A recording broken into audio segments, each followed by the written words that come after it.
Hi! I'd like to welcome you to the First Issue Club, the weekly comic book podcast, where just like Sue Storm, we love a good read.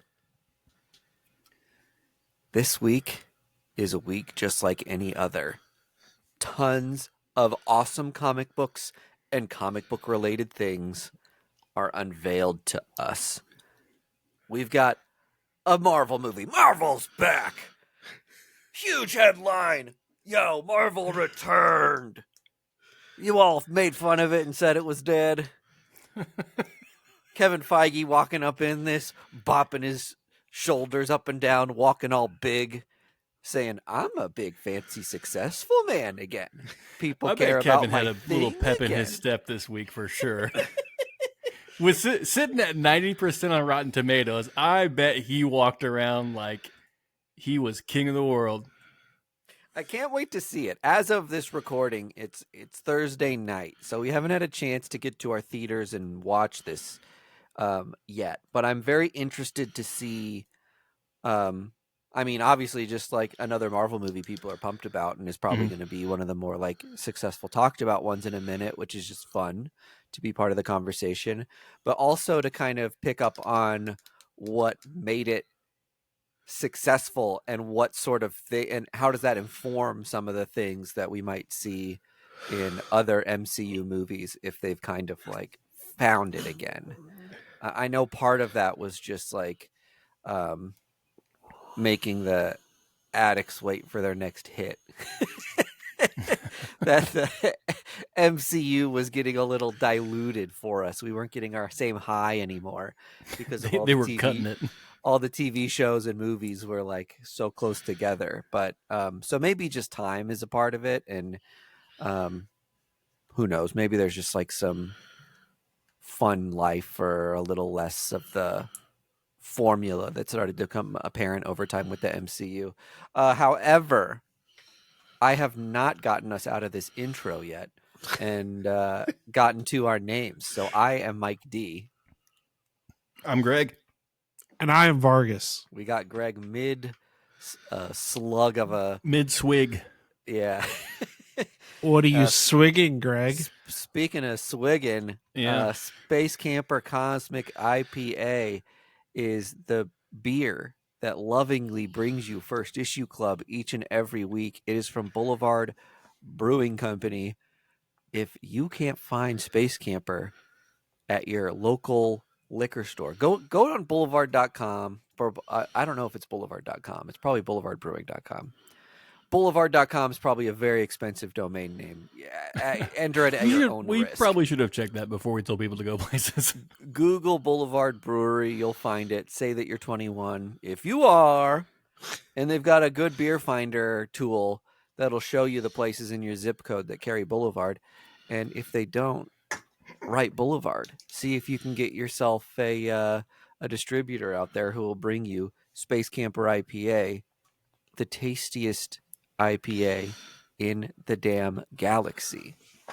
And I will confirm, it is boulevard.com. And you can go to Boulevard Finder and find Space Camper in a general store near you. I guarantee you that's a $80,000 domain name at minimum. We should ask our representative from Boulevard how much that domain name costs and then offer to buy it. I bet like $80,000. Imagine getting Avenue or Street.com. Go Street.com, probably $1 million. Totally. Didn't you look up our domain name once? I'm going off. Yeah, there's like a domain value thing. And ours was higher than I expected. You looked it up, and it was like in the thousands, and I was just like, oof, maybe we should sell it. Street.com is a parked domain right now. Oh, that's funny. Someone's waiting. It's a street you can park on. I think we built up enough domain authority as such a specific thing that we like fooled the algorithm into thinking that our domain was desirable. Here's who would buy firstissueclub.com. A competing podcast that wants to send people trying to find us to them. And if you can't do that, then there's zero value to firstissueclub.com. But we got it anyway. Good on us. For I think it cost us pretty $20. A shiny $20. One shiny $20. I sent him 10 $2 bills in the mail. GoDaddy sent them back Freshly immediately laminated. and said, "What the hell am I supposed to do with this?" Sign up for a credit card. Okay. We're First Issue Club. We're going to talk about a little comic book news potentially, and then get into the first issues we read this week. If you don't know, first issue is the beginning of a new story in comic books, a jumping on point, if you will, into a new adventure every week. There's new genre-bending entries into the First Issue Club, and hopefully you'll find one here that we're going to talk about that'll razzle and dazzle you. But first, gentlemen, is there any news top of mind that you want to get off your chest? Is there news? Well, I will say the most pressing news is, if you don't know already, we do a live streaming show once a month, and we just got done doing it. You can find it over on our YouTube, wherein we talked about a lot of interesting things that are happening right now in the comic book community. A revival trailer dropped for this new sci-fi show coming out based on the Tim Seedley comic book from Image Comics that we dissected and discussed. I know that Andy and I are knee-deep in Diamond distributing talk, because it is just as much as a shit show as it was last week as it is today. And the interesting wrinkle here is that it's been settled for right now, right, Andy, that the second place bidder is now the confirmed purchaser of Diamond Publishing. That is correct. So I know that doesn't make sense logically. The first place winner should be the one that owns it. But Diamond pulled I gotcha.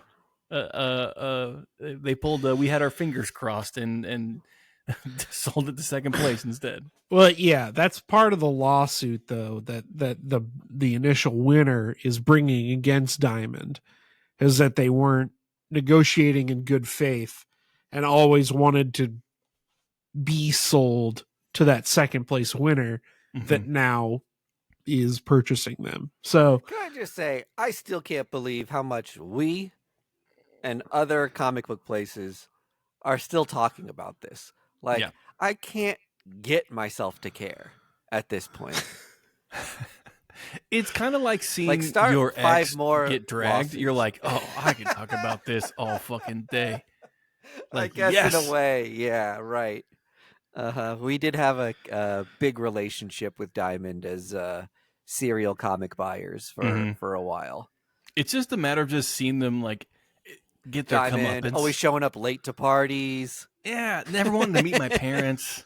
Uh-huh. Like, only texting you at like 2 a.m., smelling like somebody else's cologne. It's like it's messy. It's like watching the Kardashians. You're like, oh yes, like make it more gross. Make Diamond like actually selling like counterfeit body parts or something. Like, what other weird thing are we gonna discover when we lift over these stones? End rant. I don't want to be too much dead air. End rant. We just weren't sure if you were going to go off more. No, I've gone off, King. Okay, can I talk to you guys about this? We haven't talked about this Wolverine #8 Daniel Warren Johnson cover. Holy shit! Oh, People yeah. are going nuts for it. Yeah, people are going nuts for it. So it's the 9.8s have been selling around $140, which isn't bad. You don't think that's bad? It's a brand new variant cover. Yeah, for if you're a Daniel Warren Johnson fan and you can get a 9.8 for $140, that's actually in like a very popular specking book for $140. I would be elated. Man, bonkers take. I thought we were going to say, whoa, too crazy. If it was 150, I would say that's crazy, but 140. Another $10 is your threshold, somewhere in the 40s. Yeah. And you're just full stop. I just can't bring myself to do it. 140, steal. I also have a thing against odd numbers. It's just a thing I can't rationalize with. Yeah. But I think there's a distinct phenomenon about this cover where, like, nothing, to my knowledge anyway, has happened in this comic that's like different. Excuse me, than like any other week where we're introducing like a new villain or a couple like B characters. Oh, I thought it was like a first appearance. It is a bit of like Okay. sentient adamantium or something like. Okay.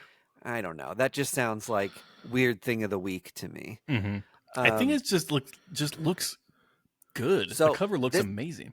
That's what I wanted to bring up. How often now? I think there's a lot of times over the past several years where we've had a cover that the perception is that this is going to be one of those new eternal classics that like people just know this cover, like, you know, the like Batman Todd McFarlane with the big cape wrapped around, and I don't know, a number of other Todd McFarlane covers. I'm spacing on like super iconic covers. Mikey thinks that Todd McFarlane is the iconic cover maker. He's the he iconic cover guy. Crouching Spider-Man, at all. Hidden Dragon. But does this book? What are this book's chances? Yeah, Vargas is showing it on camera. What are this book's chances of staying or becoming a classic cover, do you think? Like, it's very hard for a modern book to become a classic cover or stay relevant or stay around $140 for more than like a handful of months. The last one I can think of that was just like such a big phenomena was the Webhead Patrick Gleason Spider-Man cover that was like Spider-Man's face or silhouette made out of like spider's web. So and that one's kind of stuck. I'll tell you, I don't think that this is going to end up being the next thing that's spoofed all over because it's not an A cover. Yeah, if right. this It's was a an variant. if this was an A cover and everybody could get their hands on it, maybe. Yeah. I mean, because it looks like a John Wick movie poster or whatever. It's kind of Frank Miller-esque too. Yeah. It's like black and white and very like gritty. But you know, it's a ratio too, right? Like a 1 in 25 or something. I can't remember if it was a ratio or not. That would explain the $140. It's 1 in 25, yeah, and it's a second print. Yeah. Nope, I'm looking at something else. It's a 1 in 25 though. So I think it's going to be one of those flash in the pan things. I mean, it'll hold value because it's a DWJ cover, you know, and it's a 1 in 25, but we're not going to be seeing like the Virgin second print is a 1 in 25. There you go. I think it's a thing of like, if you're a Daniel Warren Johnson fan, if you're a Wolverine fan, and if you're a fan of like Samurai Media, this is like a great cover that will retain its value with that audience. Yeah, totally. And it is a beautifully drawn cover. Like, it's just Wolverine standing there in his samurai regalia, just littered with arrows. And like his face is covered in shadow and he has his giant unkempt mane behind him. Like, it is a gorgeous cover. It'll be a cult classic. I'll say that. It won't be one of those things where you're just like, you'll see it on like websites or like, you know how like people use like that to bring it back to Seth MacFarlane or Todd McFarlane. It always comes back to Family Guy with me. If you bring back like Todd McFarlane's like Spider-Man, that's like the default image people see when they think about comic books nowadays, right? Like, when you mention comic books, somewhere in your cerebellum, it's just like a Todd McFarlane Spider-Man image flashes. I don't think that cover will be this, but it will be like a cult classic amongst collectors of just like, holy shit, like, did you see that they have the DWJ Wolverine cover over there for like $50? And like your buddy will be like, you need to buy that for $50. Go buy it now. Okay, do we think this will be the more popular Wolverine number 8 cover? Because No. the The other original one, yeah. is Wolverine and Hulk in suits, like leaning on each other. Like that's an iconic cover. Mhm. Yeah. It does not. It will never transcend that one. Is Andy's prediction? No right? way. No Yeah. way. Because again, that was an A cover, and you can spoof that, and everybody knows what you're talking about. Yeah. Mhm. Right. Yeah, Right. I mean, when you say spoof, Andy, I know what you mean. Unless Daniel does like other. Oh, Greg knows what spoofing is. We've been thinking about when to tell you, but gosh, I'm glad it's just out there. I'm saving you the time. Yeah, I did a little reading this week, and I learned some pretty fun words. Finally.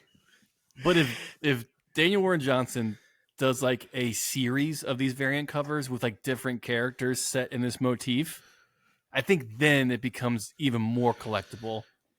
That it's just like get like the black and white variant from Daniel Warren Johnson, like part of that series. Do you remember the Ian Bertram knee up series? No. No, you don't? Oh, he did a series of variant covers that were just like big, beefy characters, and they all have their kind of like foot up on a pedestal with their knee raised and are looking like straight to, I'll put in quotes, camera.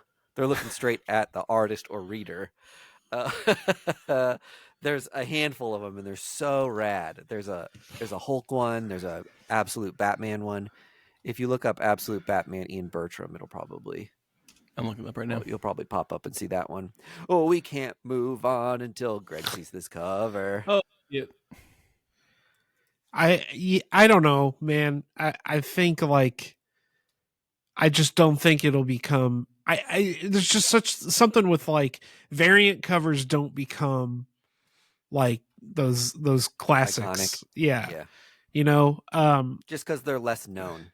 They're hard, like you mentioned, harder to get your hands on, less associated with the important things that happen in comics. Yeah, like you think about like, the like Department of Truth, right? Kind of has an iconic cover, and it had a million variant covers, but yeah, that's those the are one cool. I'm talking about. Yeah. Nice. He has several just different characters in the same position. So rad. Ian Bertram's one of my favorite modern artists right now. Yeah, they're amazing. Looks awesome. Oh, speaking of other favorite modern artists, Andy tipped us off that Sweeney Boo was taking commissions, and as soon as he sent that over, I hopped in my old Gmail machine. I fired off an email thinking I wouldn't get one because it had been a couple hours, but she emailed me back, and we exchanged a couple pleasantries while we talked about what I wanted and all the stuff, and I'm getting Riverdale's own Betty Cooper hanging out with a standard poodle, getting a little bit of a Louie in there. The whole first issue club mascot. So that's awesome, Mike D. I'm pretty stoked for that. She's one of my favorite artists, and I've been following her since before she started doing covers and things. She used to just draw like witches and rad shit on Instagram, and I used to follow I remember her. that. Yeah. Yep. So kind of like someone I've been with as a fan for a long time and has gotten really popular. So I'm honestly glad one of us did that, because I was restraining myself so bad from just being like, oh, fuck, I want one. Well, they were so cheap. Yeah, I won't say how much they were. I mean, I guess you could just go look if you want to know that bad, but I think they were really fair considering how popular of an artist she is, or at least how I perceive her to be. Well, that's what I didn't get, was like she's like the cover artist, or Harley she Quinn. for Harley Quinn. Like, Yeah. Well, and Catwoman too. Yeah. And didn't she do interiors for Harley Quinn for a while too? Mm-hmm. Yep. It's insanity. Did a lot of rad Sabrina the Teenage Witch covers Yeah. and had a bunch of Captain Marvel stuff. Very cool. Yeah. That'll look great, I'm sure, Mike D. Can't wait. Can't wait to rip it up right in front of you. I got the IDW previews catalog, What? and You Does got your hands on one? Does IDW make enough comics to validate a catalog? It's for the next 5 years. Yeah, that's what I was gonna say. What are you showing me? Because you're too small for me, Andy. that's Is it it's a their page? it's their checklist for July through August, basically, is on the back of here. So this is the stuff they're soliciting in May for the months. Pre-order. Yeah, for pre-order. Thus the previews. Thus Yeah. the previews. Sneak peek, if you will. So That was the first run at the name of that magazine. Sneak if peek. if you're actually asking, Mike D, the stuff that's in here is basically boils down to Godzilla, Ninja Turtles, Star Trek. They do have a solicitation for Exorcism at 1600 pen. Ooh. That trade. Mm-hmm. An Omni of Joe Hill's The Cape. Okay. And then there's their kids stuff: Monster High, Sonic the Hedgehog, My Little Pony. And then they also print all of these artist editions, so they always solicit those in the back. That's right. But that's like it. It's all IDW. IP stuff. Can I make a request? More original creator-owned content on your ding dang publisher. Well, 1600 pen is so cool. It's the coolest IDW book right now. you might. Well, right now, sure, I'll allow it. The reason I wanted to talk about it was, number one, With a Bullet, Beneath the Trees, Beneath the Trees coming back. sequel. Definitely going to be the book of the summer by Patrick Horvath. Getting what, 1, 2, 3, 4, 5 different variant covers. Scotty Young's doing one for this, so nice. that's going to be nice. a huge, I'm sure, pop-off book. And his I'm is sure only there'll be retailer exclusives too. yeah, probably. His is Scotty Young covers only a 1 in 10, so you can probably get your hands on that. Accessible. Yep. But the other thing that I actually really wanted to talk about is they're soliciting all the new Godzilla stuff that I talked about a while back. They've named it the Kaisei era, and this is all like Toho official Godzilla stuff. So this is like modern day Godzilla. Tim Seeley is writing, which is awesome. But again, the wrinkles here, the thing that is the coolest to me, they're soliciting Godzilla Escape the Dead Zone, which is the book that features the... Yeah, because he's on Boost Mobile and he can't make a call. It's the book that features the human kaiju hybrid. And it sounds like it's kind of like Geiger, where he's like, running around inside of like a no man's land, and he's the only hybrid that might be able to kill Godzilla, who's running across the land. I think it's going to be awesome. You guys are looking at me like I'm a crazy person. Has anyone in the Boring. history of Godzilla media just tried to talk to him? Godzilla media.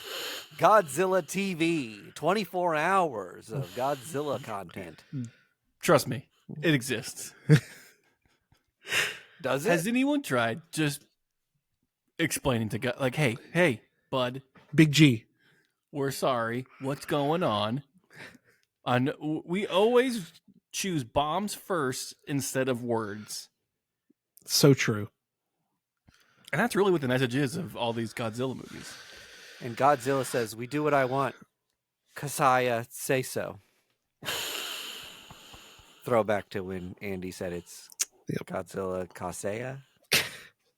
Kaisei Oh, era. Mike D. Kasei A era. classic goof 'em up from Mike D.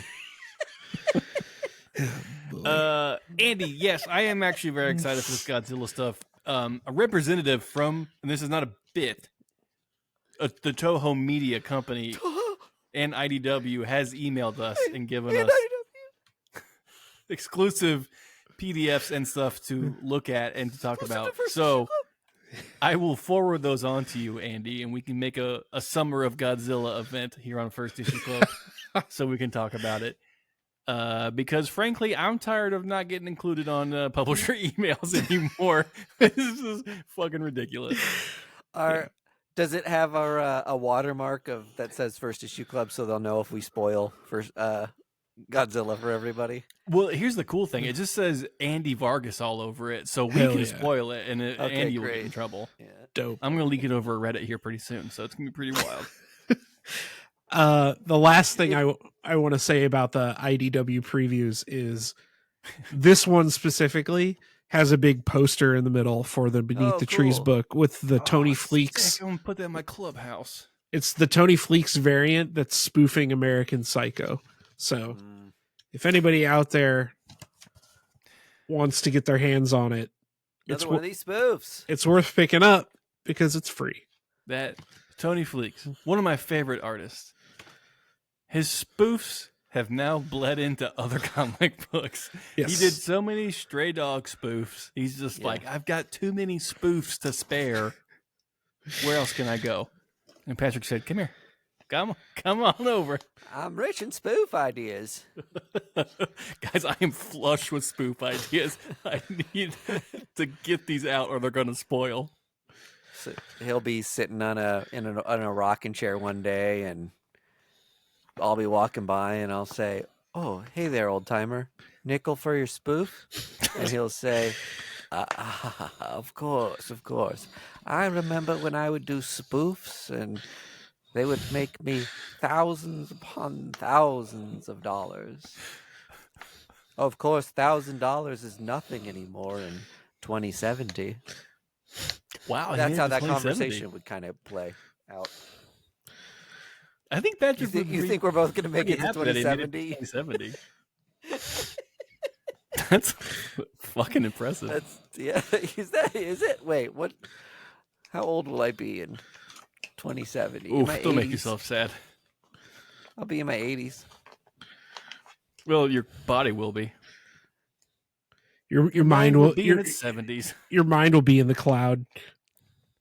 Yeah, we'll be uploaded to the cloud. We'll Dirtbag be hipster all for a life. part of Google by then. Hell yeah. I'll always be mentally 25. I think we've pushed Never off doing talking about dishes. comic books long enough. For those listeners still with us, thank you. Get into it, boys. Tell me. Yeah, I can what'd go you first. read? I'll go Do first. it. This week, I read actually some pretty phenomenal books. I read Lost Fantasy out by Kurt Pyers and Luca Casalanguida. I'm so sorry that I mispronounced that last name. I'm dumb. So Lost Fantasy was a book that I've been tracking for a while because I'm a huge Kurt Pyers fan from like Indigo Children and so many other great books. And this book is kind of like there is a two world situation happening here. There's the world that we live, and then there is like a place called like the world below, if you will, like a realm within our world, like a hidden world that there's like a bridge crossover that is capable. Think of it like a Hollow Earth kind of thing. Like there's like a fantastical world within our world, and there's like a political higher power thing of like keeping those worlds separate with a lot of like secret political contracts signed of just like, okay, we know that you're helping us keep your demons in your world. So like we'll give you money to like make money and resources to make sure that you can continue to do that. This isn't just hell. No, Mike. Sounds a lot like hell is not an earthly destination, man. Sounds a lot like they kind of ripped off hell, if you ask me. They spoofed the idea of hell for this book. Someone spoofed hell. They're ripping off Christianity. The ultimate spoof. In any case, there is like this. I think this guy I know, King James, wrote about this once. It was a fine book. Great courtesy laugh. Thanks, Greg. Yeah, that's just hedging my bets. So when I do leave this mortal coil and I'm asked some pretty tough questions, I can be like, "Hey, I was just appeasing him. The laugh was just sarcastic. Yeah, I wasn't agreeing with him, Your Honor." Kind of a spoof, if you will.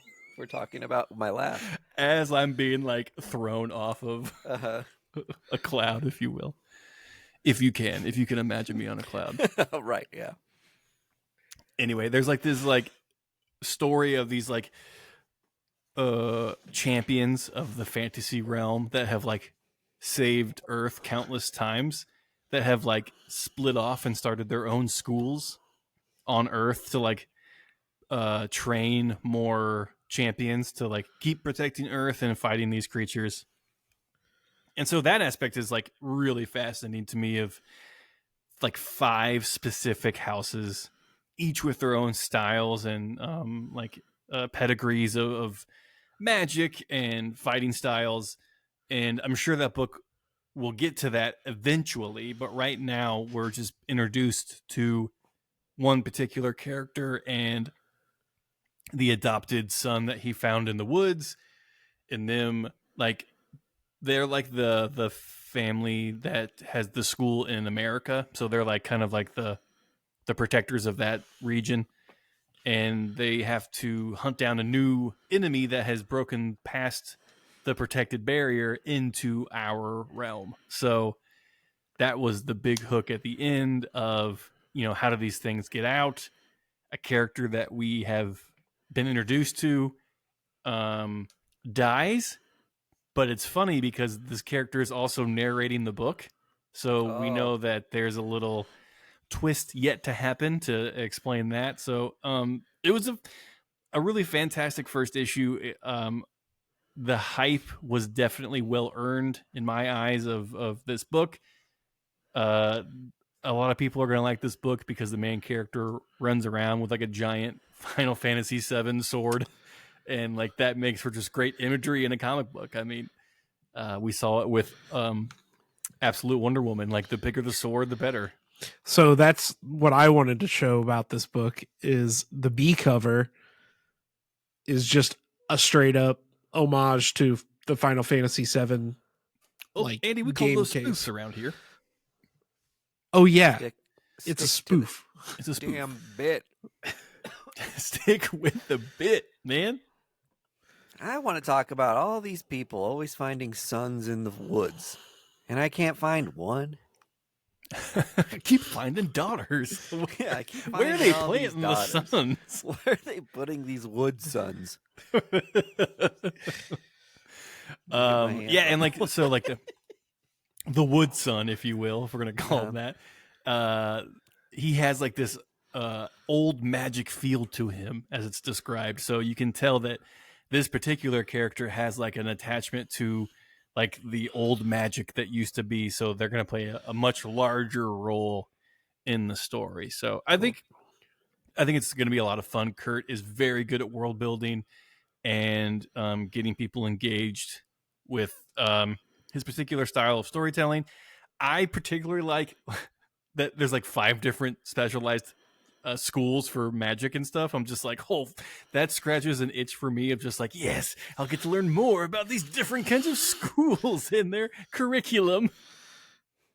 Curriculum. Greg wants to do the homework.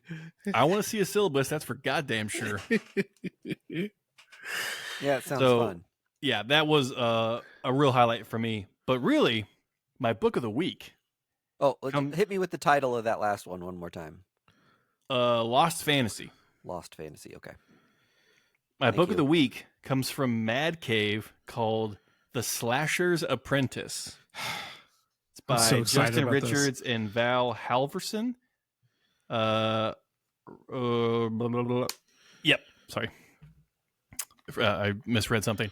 So this book follows a young woman who is a host of a podcast, like a murder mystery serial killer podcast. And you slowly see her just like talk about unsolved serial killer cases. There's an opening scene where she's like describing a serial killer attack for her show, and you get to see that scene play out like in real life as she's like describing it. We find out that she's actually describing her family, that she was like a part of that serial killer attack because she was like hiding in the closet, so the serial killer didn't get her because he didn't like do a second check of the house or whatever to make sure there weren't any survivors. Always check the closets. You if always you're, check the closets for kids. Gonna serial kill. We have about 5 friends who are serial killers, and that's like the number one rule. Is Yeah, like right. when They're you kill always the telling us. parents, check the closets for kids. Ugh. They're gonna come back for revenge at How some many point times? if you don't. Oh, but Mike D, no, nay, not this comic book. Revenge is not what she seeks. As we continue on, this woman is actually trying to hunt down this particular serial killer, not because she wants to seek revenge. She wants to become this person's apprentice and become a serial killer herself. Aha. What a twist! What a twist!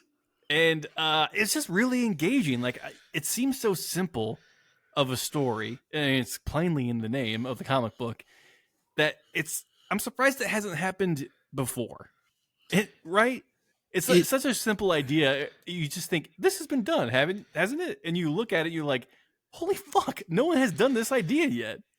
It reminds me of, there's this movie called Behind the Mask, and it's like a similar thing, but it's a documentary crew that goes to follow this guy who is like an up and coming, like Jason or Freddy or Mike Myers. Oh, I love that. Yeah. But this sounds like a more like personal story, which is way more interesting. Yeah, it was what's the really tone? cool. And like, you see a lot of scenes of like this serial killer, like obviously killing in a serial fashion. But what I really loved about this book, aside from the story was great. The design of this particular serial killer fucking rips, because he's like in this like giant trench coat with like big long butcher gloves and like giant like rain boots, and he wears like a lion mask, like a full on like costume that like it looks like it's like ripped right out of like Babar, and it is so sick looking. Like the particular design of that like really struck me as just an amazing design. And I mean, that's not the only reason I'm sticking on with this book, but it is a pretty big reason why I am, because I just want to see what the rest of that character, like, and what their interactions are going to be, and like the homework that this killer is going to give this woman to become a serial killer or whatever. It's just such a unique and just fascinating idea for a book. I could see this being, if someone just explained the core concept of this to me, I could see it being a comedy. I could see it being like a kind of thriller. I could see it being like trash horror, like in a good way. Mm-hmm. Like, what's the tone of this? So it's not humorous, like slapping your knee funny, but it's not overly graphic either. And I know I'm trying not to like not answer your question directly, but it toes the line of a B horror movie. It's very campy, but it is also very graphic with its imagery. Okay. If that helps in any way. I accept this answer. Thank you for accepting that answer. Yep. I'm trying to find a picture of the suit. Anyway, Andy, please continue. Okay. With your selections. I only read one this week, but it was a big one for me.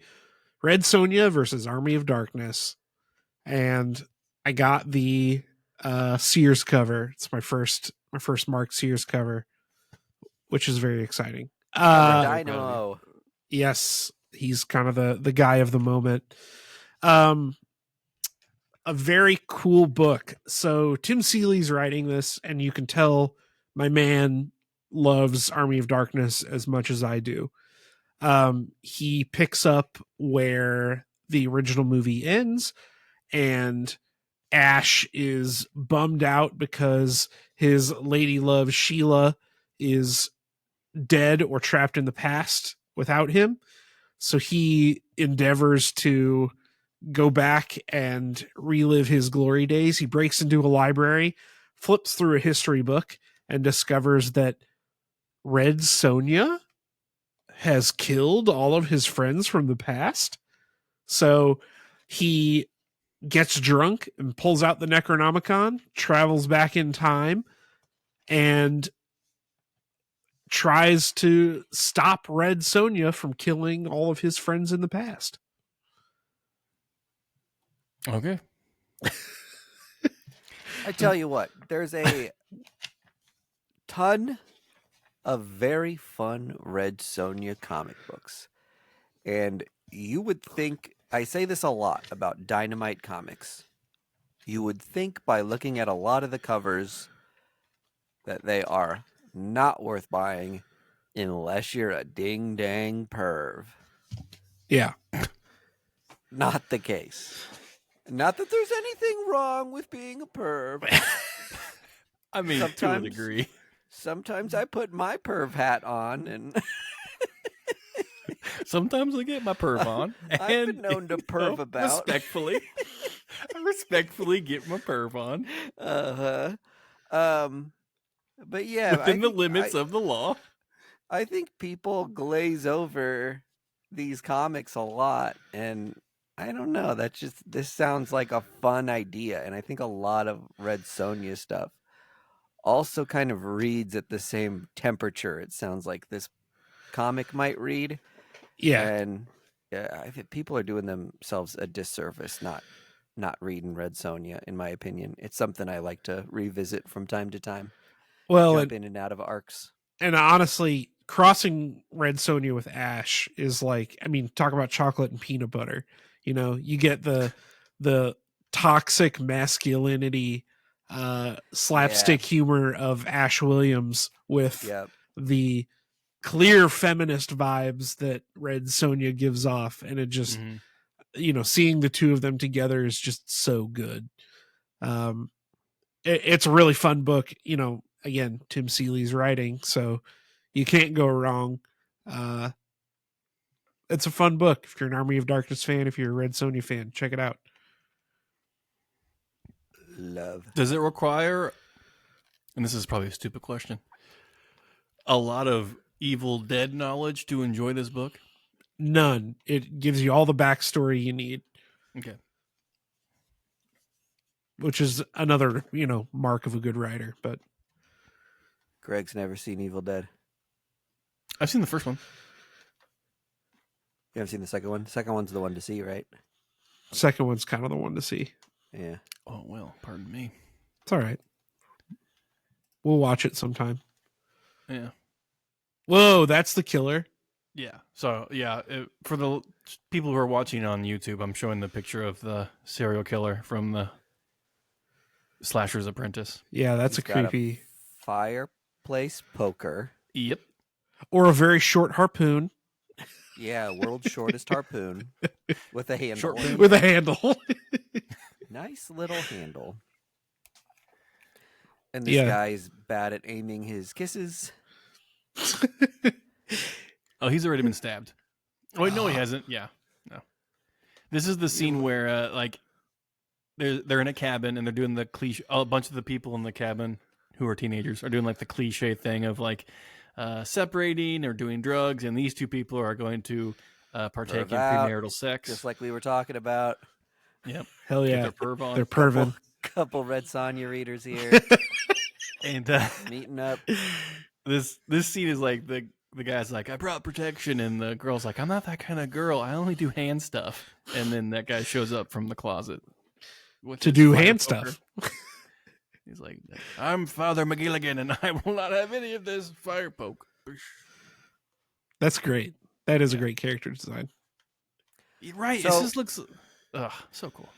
Is this a big horror movie through line that a lot of horror villains hate people boning? 'Cause No, it seems it's not seems about like- that. It's just It's just, they don't like people having fun. no. It's a vulnerable position to put two hot, sexy lead actors in. I'm always at high alert when I'm in coitus. Like, I fucking dare someone to attack me. And if you really want to get into it, you could say that a horror movie is just a morality play, and anybody who engages in illicit, immoral acts is violating the die. rules of the story and deserves to die. That's exactly right. yeah. That's what I'm going to teach my kids. Do you want to stay alive? Don't have sex. Jason's not the most sex positive guy. He True. needs to be. But you know, Loosen up, in fairness, serial killers. I bet Jason's if he had Jason's one sex negative for everyone. Yeah. You know, Yeah. Mhm. If he had one sex, I think he'd be a totally different person. You just gotta have one. Write the spoof up. Jesus. Jason has Jason. sex. Where's that comic, Dynamite? Jason Triple X. oh, damn it. You spoke it into an existence. Fuck, now it has to happen. Is that a pod? That's a pod, folks. That's a pod, baby. Thank We you again for podded. Boulevard for sponsoring the show. Head over to the patreon.com/First Issue Club if you want more First Issue Club. Check out our YouTubes and social medias. Mike D, take us out. Bye, y'all.